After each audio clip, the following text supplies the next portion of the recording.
This is Western Canada's wrestling radio show. You're going to have fun tonight. Welcome to McGuire on Wrestling. A dazzling wrestling exhibition. Here is Mike McGuire. I love professional wrestling. Oh, it's a big one today, friend. Thank you so much for joining me on the show. Mike Santana, the TNA Wrestling World Champion, who is the talk of the wrestling business. We've heard a lot of news coming out of TNA Wrestling this past week, as far as talent leaving, as far as people behind the scenes leaving.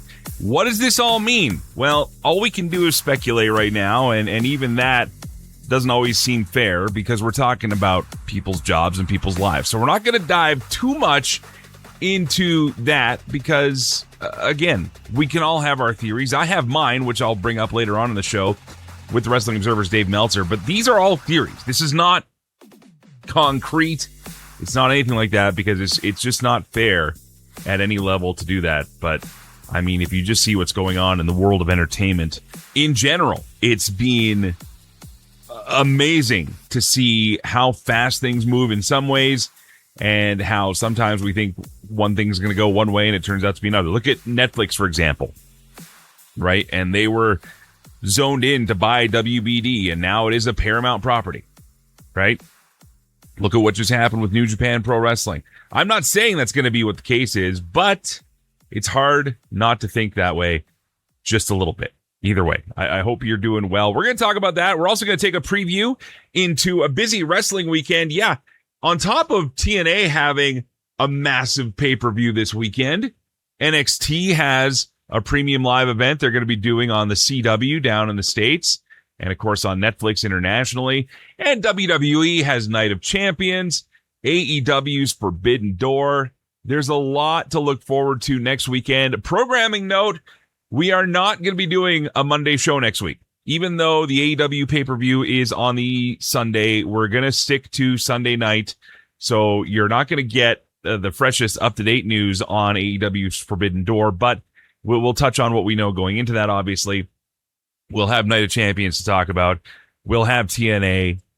We'll have a ton of stuff to talk about as well. But this is going to be a little different show for you this week. Have a great conversation with Mike Santana coming up in the hour, including discussion about where he was wrestling in Calgary with the Hart family and Dungeon Wrestling.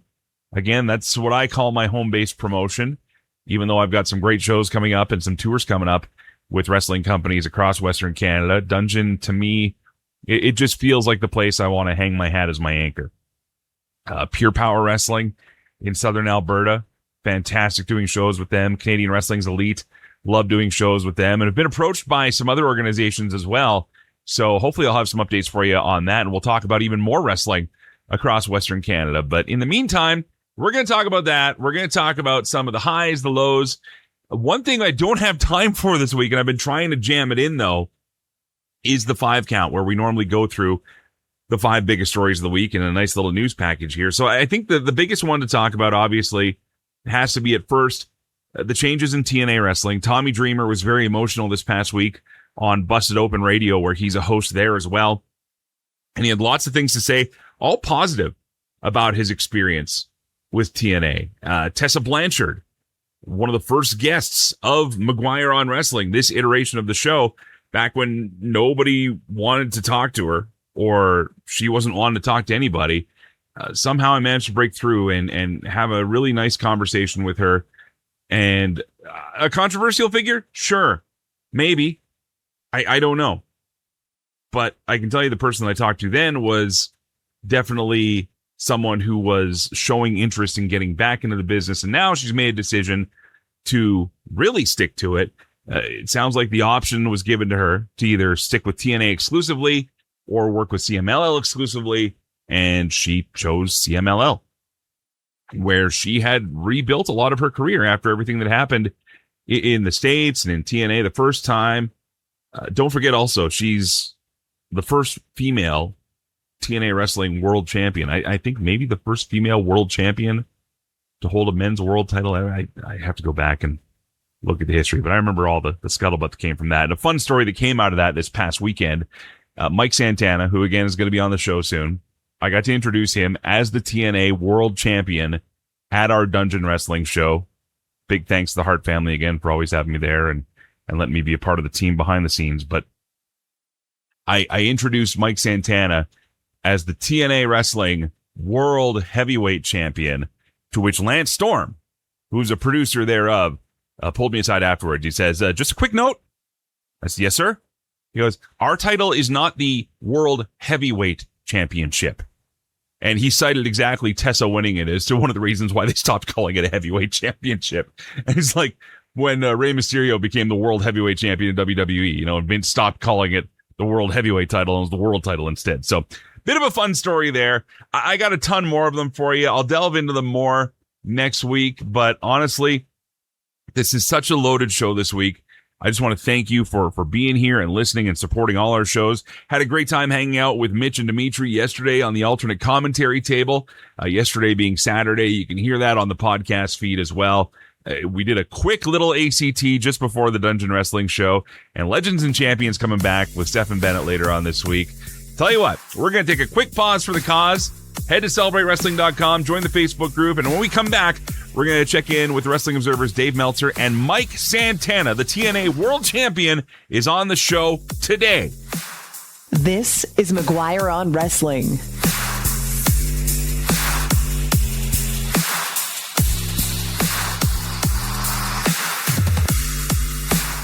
More than just McGuire on Wrestling, the Celebrate Wrestling podcast feed.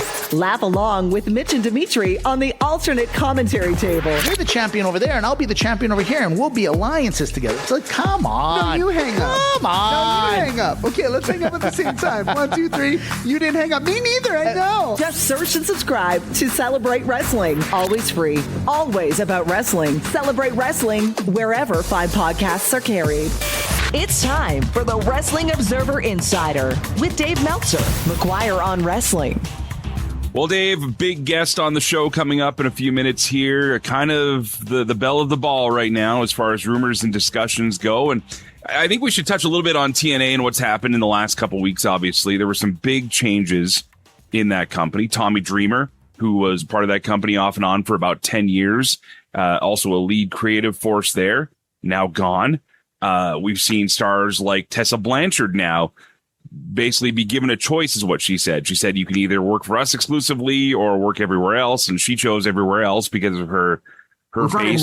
It was CMLL only. She could work anywhere she wanted to. I guess the contract they offered her was to be exclusive, but it was really about CMLL. It was about and I mean it's WWE not wanting TNA to have wrestlers that are working in their minds with an opposition promotion because they consider CMLL an opposition promotion. So as I'm watching all this happen and as we hear about the stories, and I mean, this has been the rumor and scuttlebutt for years, and we'll get to Mike Santana here in just a second. With the relationship with WWE, is there potential, you think, for this to lead to an eventual WWE takeover of TNA completely? Do you think they're finally going to try and buy them out? That's a WWE. When they made the relationship, the original press release, about how they're working together, they had made a deal that WWE had the ability to buy them at that point. Really? Yes. Everyone that WWE, that's the same deal that they made with Progress. It's the same deal they made with WXW, the one they offered Rev Pro that Rev Pro turned down, that all the groups in the UK, when they worked, that got footage on the WWE network, there was a price that was listed in the contract, and WWE had the right to buy any of them anytime they wanted. And WWE bought none of them. But that was also in this contract. And that's been the same case with other people in the past, too, that when WWE works with you, they have the right to buy you at some point. Wow. So they haven't exercised that right with TNA, but they have the right.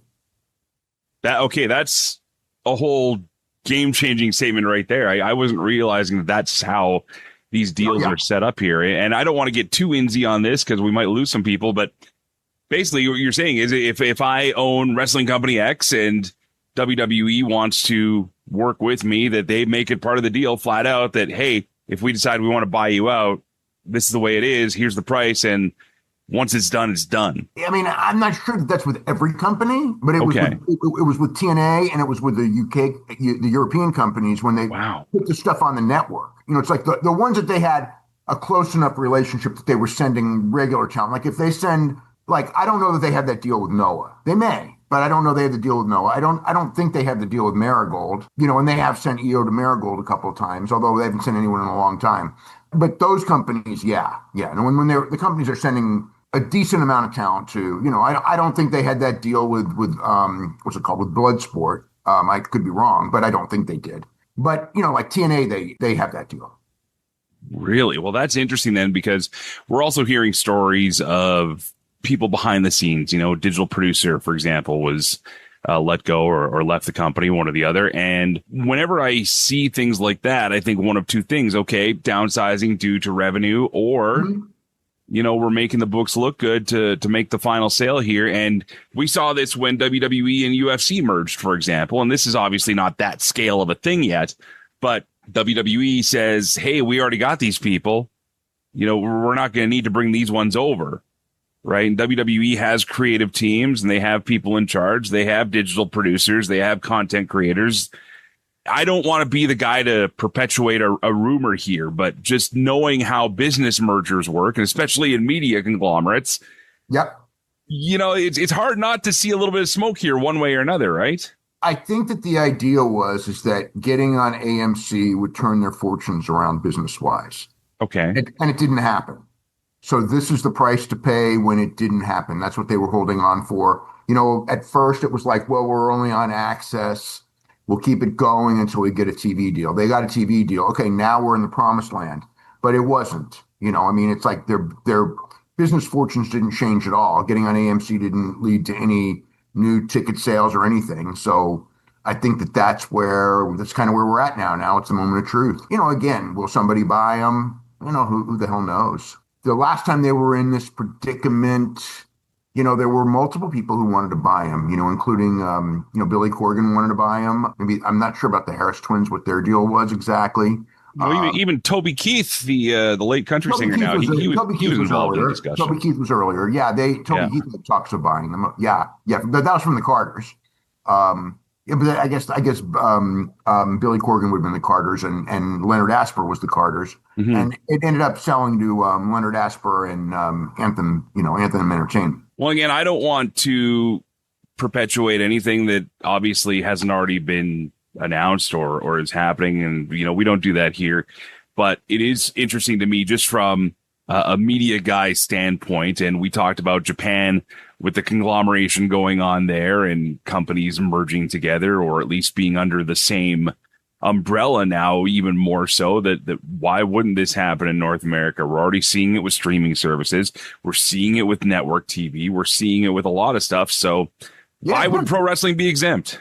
It won't be exempt. Like realistically, I think if it was not for Tony Khan and maybe the Luderoffs and the unique nature of the Japanese economy where they don't like to sell to foreigners. I mean, not that WWE would own everything, and they never will, but they would own everything significant already. Well, Dave, I want to shift, and you haven't heard the interview yet, but I will say that Mike Santana, in our conversation, we talk about a few things. We have some fun, and then we talk a little more seriously about where he sees himself in the future. And without going directly into it, because I don't like ambushing people, especially when they're working a show with us, to, tell me all about your business, brother. But he even addressed in front of our live crowd at Dungeon Wrestling this past weekend that he knows that there are rumors out there. He knows there's a lot of discussion about his status and his future. And so he was speaking from the heart about being able to come back as TNA World Champion in the pavilion and do that, because that place meant a lot to him, as it tends to with a lot of our wrestlers that come in. But one thing that he does say in our conversation is that, he's prepared for anything in the future here. If you were a guy talking to a Santana or anybody in his position right now, who the rumor is that his contract is coming up next month. Right, July. Yeah. And that there has been interest from WWE, and they do have that relationship with TNA. And I mean, obviously there's guys that have been in WWE still in TNA. Lance Storm was actually at our show as well, working with Santana and working with all these other guys. But the question is, what would you say, based on the current landscape, if everybody's offering something to him right now? He's been in AEW. That's where he left to bet on himself. Mm. WWE obviously is a massive opportunity. Would it be something that goes to NXT? Would he go main roster? Would he be main roster AAA? This kind of mix that they're doing.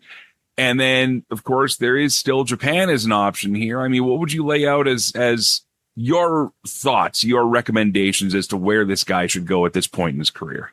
Well, I mean, a lot depends on the money offer, obviously, but for him at this point, I would say WWE. He was not happy in AEW. He might not be happy in WWE either, but it's probably the best money offer. And at this stage of his life, you have to take that chance at some point. You know what I mean? He's been TNA champion. TNA is not going to get any bigger in this situation, and they're in a precarious state anyway. So, yeah, I would say WWE. And look, he's not going to have a lot of options. If they want to send him to NXT, that's where he'll be. If they want him on the main roster, I would say go in with the idea that you're going to just have to deal with it, because it could be the same situation as AEW. It could even be worse in the sense of, okay, now we have him. Do we have any idea what to do with him? Maybe yes, maybe no. There's no way of knowing. It's just like I wouldn't have necessarily thought Ethan Page would do as well as he did, but he did. And then there's other guys where it's like I thought they would do better. And you don't know. He's a good wrestler. He's a very good wrestler. He's a good talker. He could do well. They got 100 guys who are good wrestlers and good talkers. You don't know who's going to get picked. You don't know who. The crowd may just go for him. They may. And, and they will at first, no matter what. And then will it sustain? And you don't know. If it sustains, then he's in good shape generally. But sometimes they'll go in there. We know more than our fans, and they may like you, but we know better. It's just a part of the thing. But for him, at the age he's at, I'd say you've got, it's AEW or WWE, and he's done AEW. He didn't like AEW. So you got to try WWE. You may not like it, but you got to try it. And if you don't like it, then you can do the same thing you did with the AEW and just quit and go back and try somewhere else. I think he's around 35 or so. Yeah, that's why you got to make the move now. In great shape, like you said, and I'm just speaking from what we saw in Calgary with Mike Santana at Dungeon Wrestling this past weekend. I've been singing this guy's praises since I saw him wrestle live the first time a few months ago.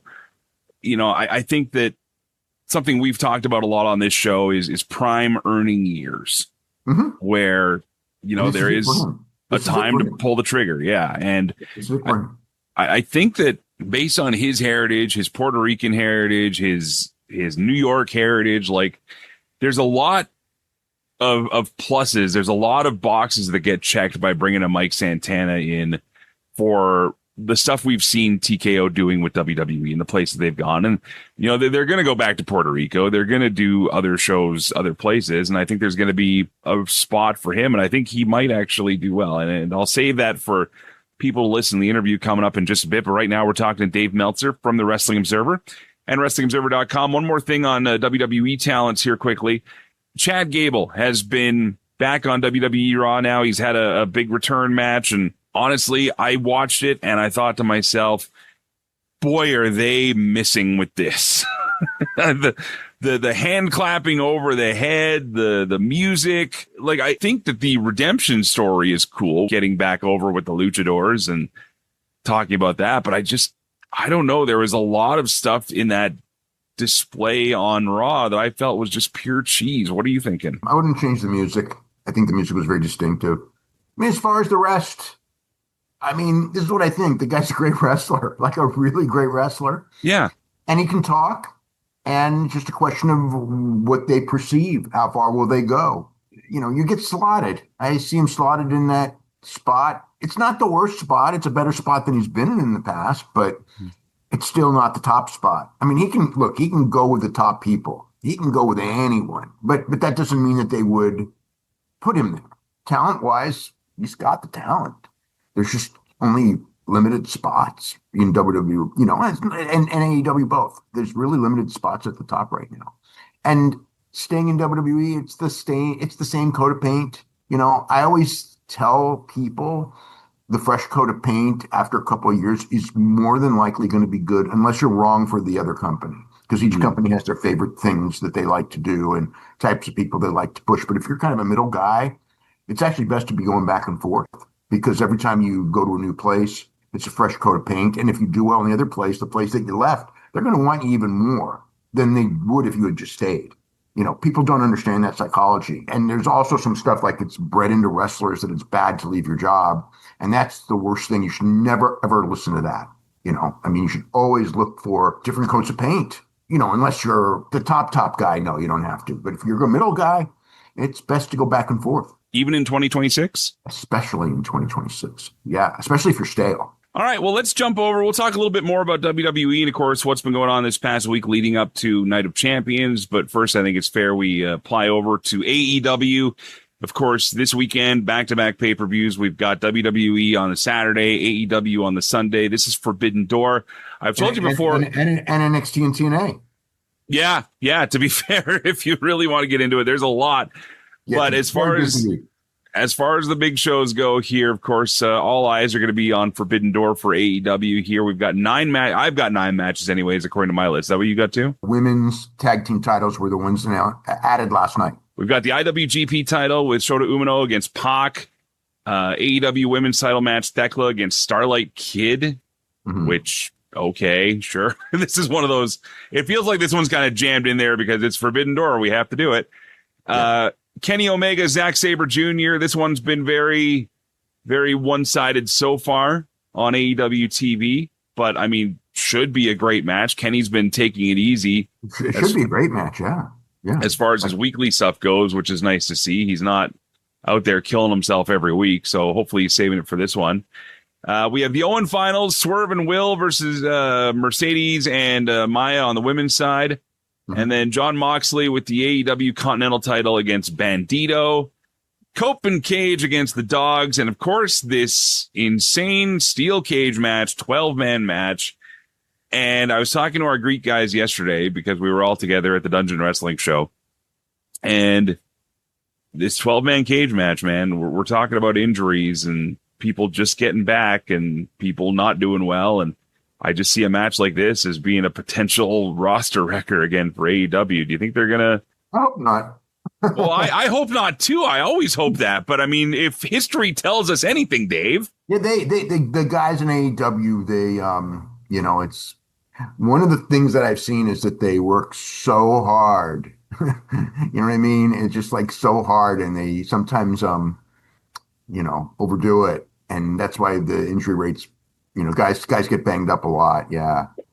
They're, because it's a weird thing. Everyone's out there to top, and you got like Will Ospreay and Swerve. So it's like, and that Young Bucks 3-way match is incredible. Kenny and Zack Sabre will probably be incredible. It's in a very different way. That's actually, I think they could probably have a super safe match because Zack is that talented and everything.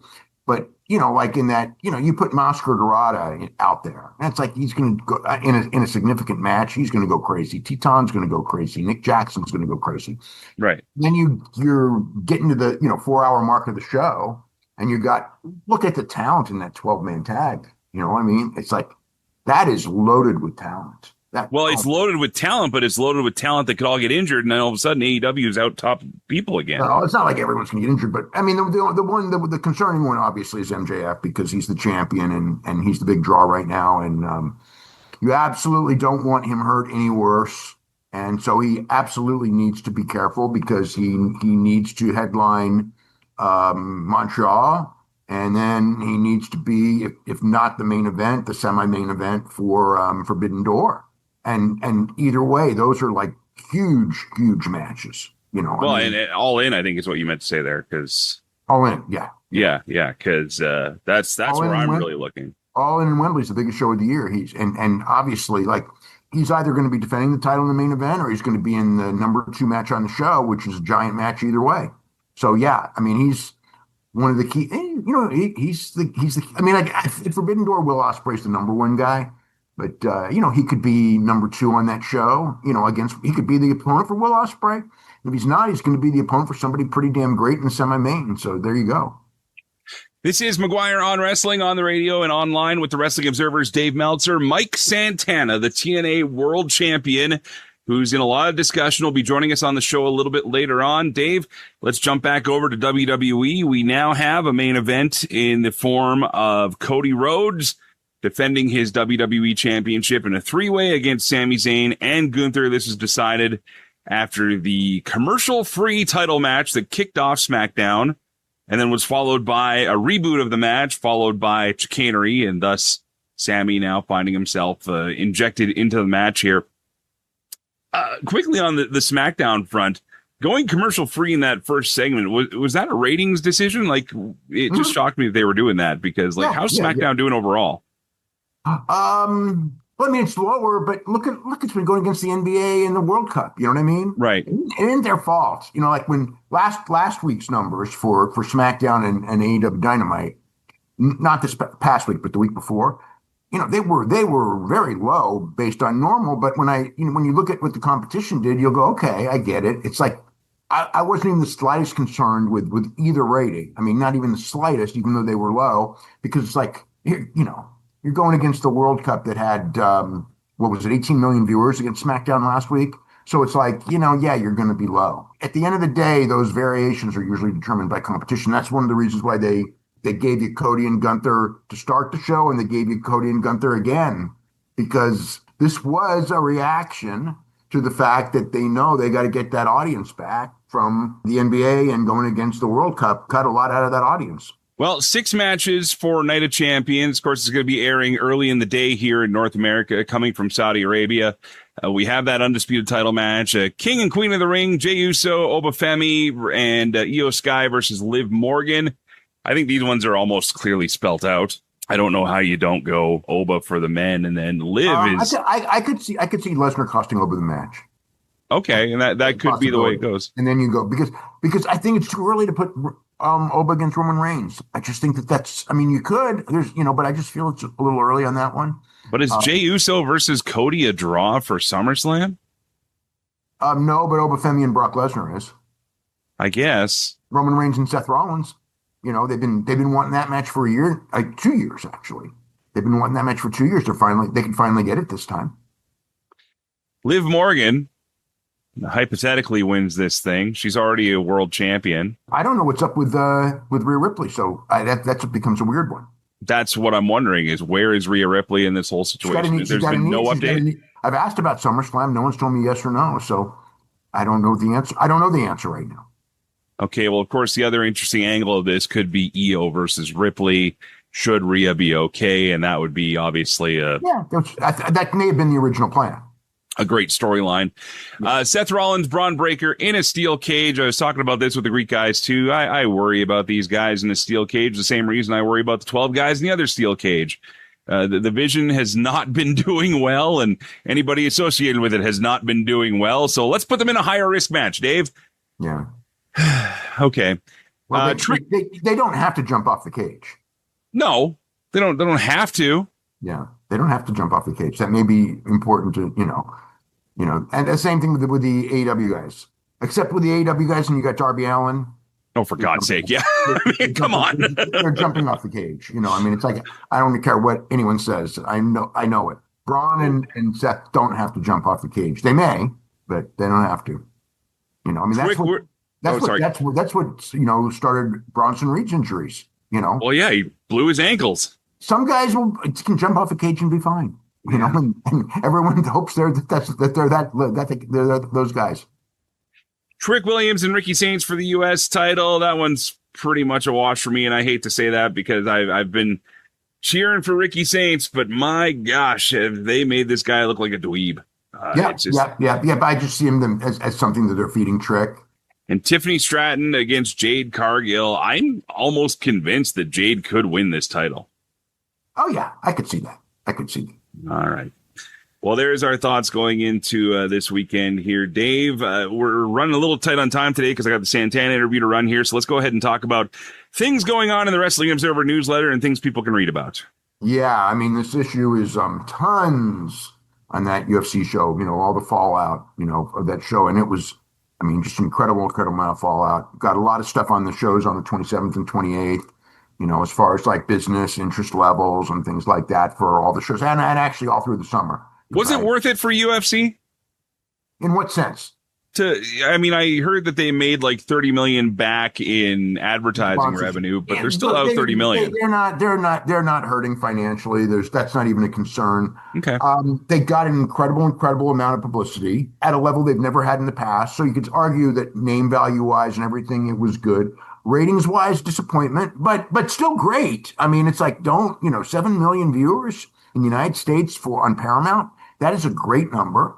But when you start talking about Super Bowl, you're not Super Bowl, you're not NBA Finals, you're not the World Cup, and we all know that. But they were talking like these crazy things. Actually, I wrote all about the craziness of the predictions, and it's just I knew they were all full of it. They were all full of it. All things considered, they did a good number, but not as good as I think with all that publicity. But yeah, I covered those shows. Got a big feature on New Japan Dominion where New Japan's at. G1, the life of Pete Doherty, who passed away this past week. Very colorful prelim wrestler out of New England. That like if you lived in New England, he's part of your childhood. You know what I mean? Not a big thing in the rest of the world because he was an electrician. He wanted benefits and he wanted to raise his family and he and both Vinces had a basic deal, which is just like, I'll wrestle for you within driving distance and I'll give you a good show. And they liked him and they used him in Boston and, Maine, Vermont,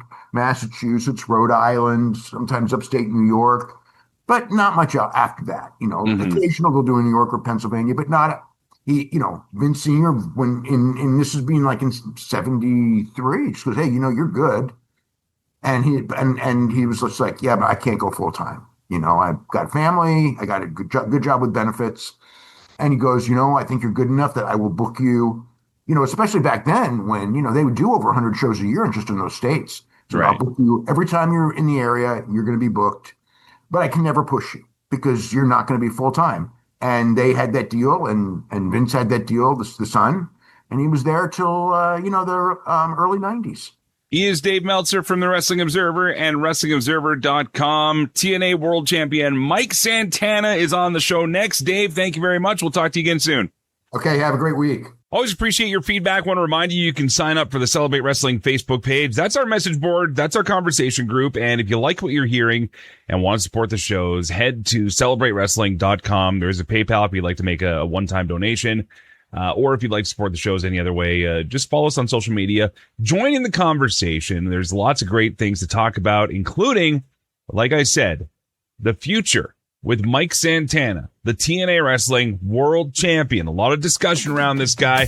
We're not going to give you rumors and scuttlebutt. You're going to hear straight from the guy with some heartfelt stories in between. This is McGuire on Wrestling. Thank you so much for joining us. This is McGuire on Wrestling. McGuire on Wrestling, Western Canada's wrestling radio show. Brett the Hitman Hart, how are you, sir? I'm very good. Now spanning BC, Alberta, and Saskatchewan. MVP. It's good to be back with you, Mike. You can hear extended versions of the show, bonus podcasts, and exclusive interviews by following the Celebrate Wrestling podcast feed. Killer Cross. I'm actually enjoying this conversation. Apple Podcasts, Spotify, iHeartRadio, and wherever fine podcasts are downloaded. Just search and subscribe to Celebrate Wrestling. Back at it again. Welcome back to McGuire on Wrestling. Santana was good. Hey, y'all. Step born nasty. The rotten apple don't fall. From the building that he called the hallowed halls of professional wrestling in the Victoria Pavilion, he is the TNA Wrestling World Champion, Mike Santana. Thanks for being here. Thank you, man. I appreciate you having me. And like I told you earlier, anytime I get the opportunity to come over here to Calgary and wrestle here, is a true gift to me, and I'm thankful to be back. First question I have to ask you, as a New York guy, Knicks? In 5. You damn straight. The city has been crazy, man. Like the parade and just I haven't seen the city like this since the Yankees were like kicking ass year after year after year, right? So it's definitely something that has been cool to see, and it just reminds me of being a kid and seeing, the New York teams kick ass. You're busy though. Did you get to like enjoy any of that atmosphere while the playoffs were going on? A little bit. The thing with me too is that like when I'm not on the road and I'm home, I like to just be home and not do much, right? And I'm a just chill, laid back dude, so I don't like a lot of rowdiness. I don't like a lot of crowds and stuff like that. So I try to stay away from all that, but I'll watch it on TV though. Yeah.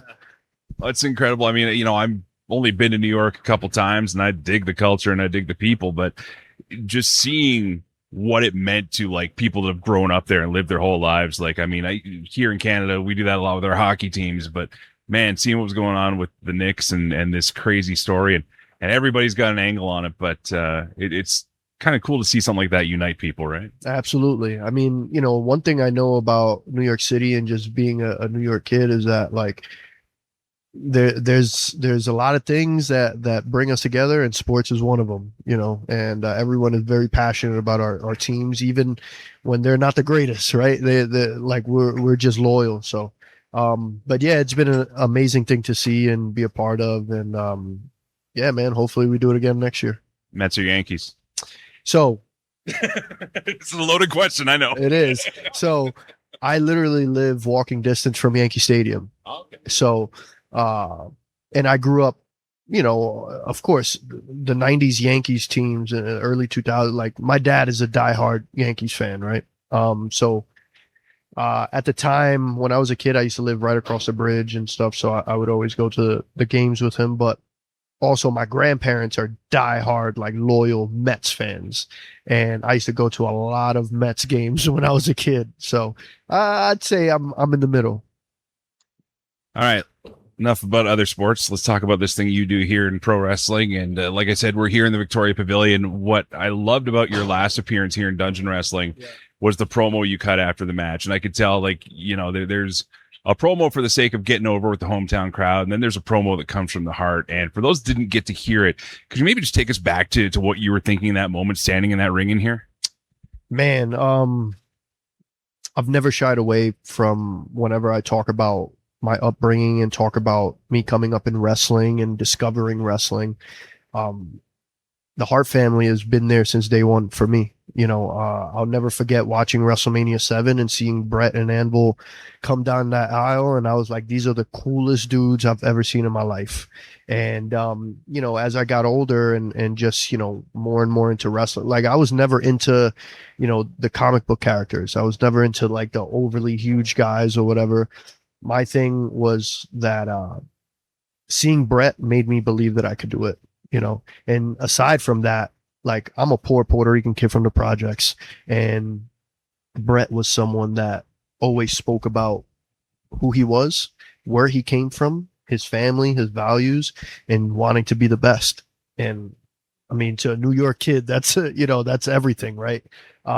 So that always stood out to me. And the fact that Brett never shied away from being him. What you saw on TV was who he was, and that's how I modeled my career and modeled my persona when it comes to pro wrestling. So, yeah, man, like what I said the last time I was here, I meant every word, and it was truly special getting to, perform in a building where, his dad pretty much built their family and built this whole legacy, right? And getting to be a part of that, and it was just really special. And yeah, it's crazy because like when I talk about Brett and the family and stuff, I get really emotional about it because Brett, wrestling was always my escape, especially as a kid when I had a pretty tough childhood, and seeing Brett and especially Brett and Owen together, man, like those times I have like a lot of sentimental value for. So it meant a lot. And again, getting to be here and do it is pretty awesome. I'm really envious of guys like you that get to do that because like you, for me, it was a different story, but kind of a similar upbringing, not a lot of money, not a lot of stuff. I lived just up the road about an hour and a half in a town called Red Deer. And I would watch WWF just like you did. And I watched all the superhero guys, but then, yeah, there's this guy from literally just down the road, and he's doing all these great things. So I connect with that, and people get on me because they call my show the Bret Hart Appreciation Show, but it is, because it really is. You damn right. I mean, and it's funny that you say that, because for me, it's the same thing when at home in New York City. Like, I represent being from the Bronx, New York, hard everywhere I've gone my entire career, and it's pretty cool that where I live and in my city, I could walk down the street or take the subway or be at the mall or go to the corner store or whatever and get recognized, but also at the same time be appreciated, that in a sense of like, man, like, you made it, and we could see you on TV, and we could see you doing all these things, and you're home, and you never forgot where you came from. And that, to me, that stems from Bret Hart. That's exactly, dude. Like, I feel a connection on a different level here, but let's talk about what's going on here tonight. The match will already happen by the time we take this to air here, but you left here literally nights before becoming the TNA World Champion again. And it just, I watched the doc of that whole moment behind the scenes. Everything. Might have borrowed a clip from it to do our promo for this thing here, but man, like, when you branched out on your own a few years back, you know, there was a lot of question marks, as there always is for anybody that takes that big chance. But you make that bet on yourself. I mean, it's hard to argue. It's paying off, right? Yeah, absolutely. I looking back on it now, and this is what I tell other people: hitting rock bottom is the best place to start building a foundation, right? And I used my pain and my struggles and everything that I went through as my motivation, right? Along with my daughter. Like, I hate the fact that I had to go through the things that I went through, but I wouldn't change them at all, because it made me who I am today, and it got me to where I am today. So, yeah, man, special things. And I feel like I'm just getting started. There's a lot of people that believe in Mike Santana, the TNA World Champion, which, I mean, dude, if I was you, I'd still be getting goosebumps whenever anybody put that to my name, you know what I mean? But now you've been in this position for a while with TNA, where anytime somebody new enters a world championship scene, from a fan's perspective, and you know this is being a New York sports fan, somebody comes in, it's like, is this really going to be the guy? And I was telling you before we started here, and I'm not saying this to blow smoke, you know, there's a lot of talk about TNA all the time, and I think you've been representing and carrying your fair share of the load and then some. How are you adjusting to that mantle and that pressure? Honestly, like, I embrace it, because if there's one thing that I've learned about myself in my life, is that I thrive in that pressure. I thrive in that environment where it's like sink or swim. I've been living in survival mode my entire life, and I think it's something that before, you know, when I always see my life as two different versions. I have pre-rehab and I have post-rehab, right? And pre-rehab, I always looked at it as a negative, and I was like, you know, always in that survival mode of, oh man, you know, I got to do this, got to do that. And now post-rehab is like, it's my superpower, you know, and for me is like, I embrace that, man. And I think, like you said, I've done a pretty good job at representing the company as best as I could.